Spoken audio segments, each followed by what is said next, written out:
Hi, this is Josh with PMStudent.com, and today I'd like to answer a question that I got just recently about essentially someone having some trouble with how do you break down work in a project? How do you break it down into smaller pieces? What are some of the techniques there? And you may or may not know that I did a course called WBS Coach Work Breakdown Structure, which is my method of essentially using the work breakdown structure to do a deliverables oriented breakdown of the work. So, but one of the things I just did this a little while ago with my team just last week, and one of the key things that I've found is to stay focused on deliverables um, until you get down to a certain point where, and you're breaking down that work, till you get to a certain point where now it's really a discrete deliverable.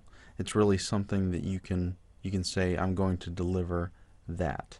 So it could be a document, it could be a piece of code, something along those lines. Let me just give you some examples. And this will change too depending on the type of work. So I'll give you a couple different examples here.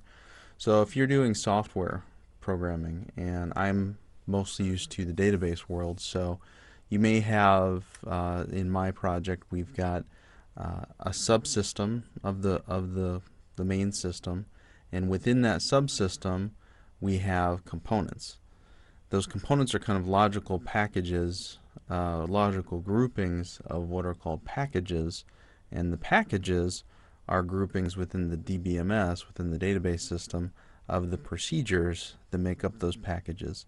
So there's this hierarchy of breakdown of the work. So when you start out and you say, we need to deliver this subsystem, well, the subsystem is comprised of these components. So you'd start by going down one level and saying, what are the components that make up this subsystem?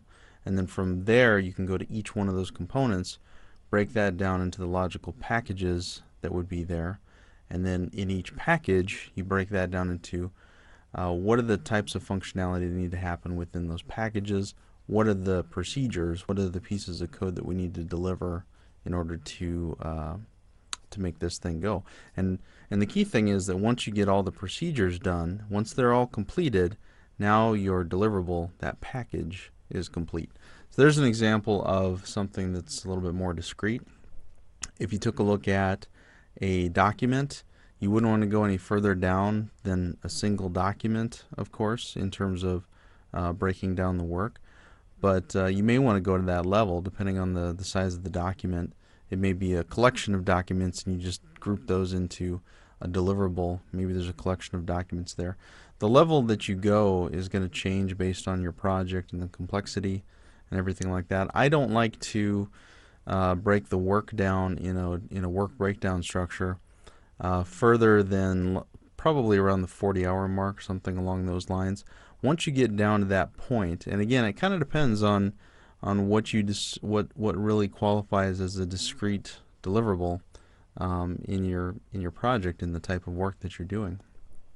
But don't get too crazy with it. At some point, and one thing that I have to do with the team, because we're doing this together as a team, is to, when they start talking about activities, which is natural, they'll start saying, okay, well, we need to do this, this, this, and this, and they're talking in activity speak. They're talking in verb language.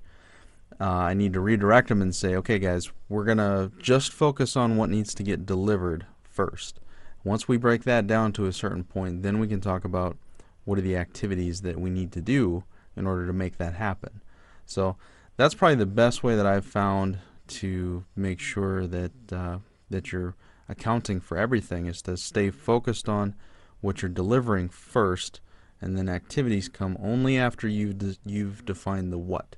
So you define the what first, and then the how, and the when, and the who. All that comes next.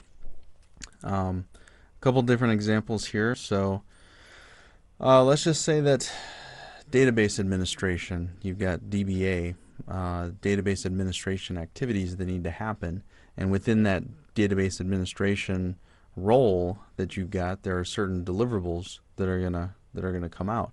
So Some of the things might be, delivering a test environment. So all the little things that go into setting up a test environment, installing the hardware and the software, and setting up the user permissions and all those types of things that need to happen that the DBA is going to do, uh, those can all be deliverables, or the test environment could be the deliverable, and those are the activities that you need to get that set up. So in that situation, it's more of a service that you're delivering than anything else. You're not actually delivering code or a document or anything like that. You're not delivering a prototype of anything. It's really just setting up the system to get it ready for test. So you're delivering a service, and you can do that. I call those activities. Um, I make the differentiation between activities and tasks in terms of that a task is something that starts with a verb, and that's what you're going to put into your schedule or something like that. An activity is more like a service-based deliverable, essentially, is the way that I look at it. So in that situation that I just gave you, the setup of the test environment would be as low as I would go on my work breakdown structure, but it wouldn't. I just made the mistake right there. You don't say set up the work environment or the test environment as a deliverable. That's not a deliverable. The test environment is a deliverable.